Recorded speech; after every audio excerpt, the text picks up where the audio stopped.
सिकरिया में हमारे बनकट गांव हमारे क्षेत्र में पड़ता है। वहाँ के पाल जी लोग हैं, भेड़ पालन का उन लोग का काम है, व्यवसाय है।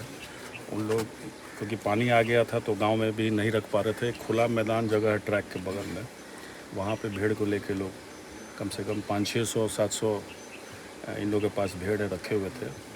और रात में लगता है कि कोई जानवर जो है, सियार हो या कुत्ता हो जो हो, अब रात में कोई देखा नहीं, लेकिन सियार है उस पर लगा कि हमला कर देगा, तो सारे भेड़ जो है उस मैदान से ट्रैक, क्योंकि ट्रैक बगल में था और थोड़ा पानी भी था, लेकिन पानी हिल के वो ट्रैक पर चढ़ गए। अपनी सेफ्टी के लिए भेड़ समझा कि खतरा है तो हम आगे चले जाए, और ट्रैक में आ गए तो उधर से दोनों तरफ से ट्रेन जो है आ रही थी, तो उस बीच में लगभग 200-300 के करीब भेड़ जो है ट्रेन के चपेट में आके 300 लगभग भेड़ बर्बाद हो गया इन लोग का। भेड़ पालक से बात हुआ, क्या बताया? 400 का है और भेड़ पालक लोग परेशान हैं, गरीब लोग हैं। आप समझिए कि एक भेड़ का कीमत लोग साल भर कितने सालों से पालते हैं, ऊन निकालते हैं, तो काफ़ी मेहनत है भेड़ पालने का, तो काफ़ी बड़ा नुकसान है। और लोग बता रहे हैं कि सरकार की तरफ से कोई मुआवजा नहीं है भेड़ के लिए दुर्घटना में।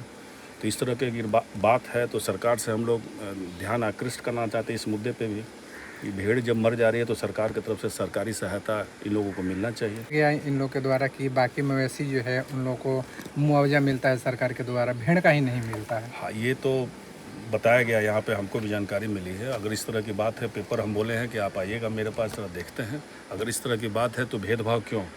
सभी जानवर कोई भी दुर्घटना में मरेंगे, सभी जानवर का एक जैसा बराबर का अधिकार होना चाहिए। तो भेड़ को अगर छाटा गया है तो बहुत गलत किया गया, इसकी आवाज़ हम लोग आगे उठाएंगे। हमारे दिमाग में भी आया और बात करने से बात खुली है कि इंश्योरेंस भी इन लोग को समझाए हैं कि इंश्योरेंस भी होना चाहिए, लेकिन इंश्योरेंस कराने में भी पैसा लगता है। तो बेहद गरीब, हमको लगता है समाज के सबसे गरीब तबके में, निचले पैदान में आते हैं।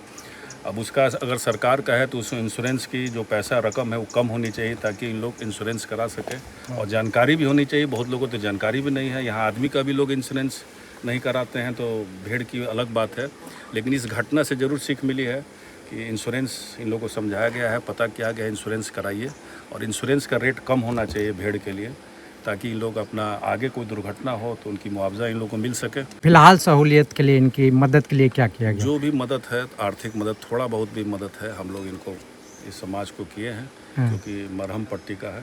बाकी इनके नुकसान बहुत ज़्यादा है, जो बन पड़ा हम लोग मदद। इनका कहना कि सदन में हमारी आवाज़ उठनी चाहिए। निश्चित तौर पर सदन में हम लोग आवाज़ क्या उठाएंगे, इनका नियमावली में हम शामिल कराएंगे कि भेड़ की भी जो एक्सीडेंटल जो मुआवजा सरकार अन्य जानवरों को दे रही है, इनको भी मिले। इसके लिए निश्चित तौर पे इनका काम हम कराएंगे। रेलवे के तरफ से कोई पदाधिकारी यहाँ पे पहुँचे थे, पता चला? रेलवे के जीआरपी के लोग आए, अब नोट डाउन, जो बड़ी घटना घटती है तो रेल वाले अपने नोट डाउन करके गए हैं यहाँ की सही में दुर्घटना घटी है कि नहीं घटी है।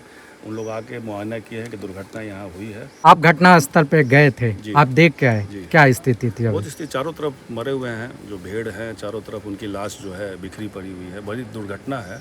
अब 300-400 भेड़ जहाँ कट जाए तो मामूली घटना नहीं ना है। अब समझिए कि पूरा परिवार टूट गया है, जो भेड़ जो पालन करते हैं, एक तरह से ख़त्म हो गए। भेड़ घायल भी हैं, अब उन्हीं के इलाज के लिए हम लोग थोड़ा मदद किए हैं कि कम से कम उस भेड़ का इलाज कर सकें। घायल का? जी, घायलों का इलाज हो सके। तो पालक के जो डॉक्टर हैं वो आए हुए हैं जी, वो भी देख रहे हैं, इलाज भी किया गया है, सब किया गया।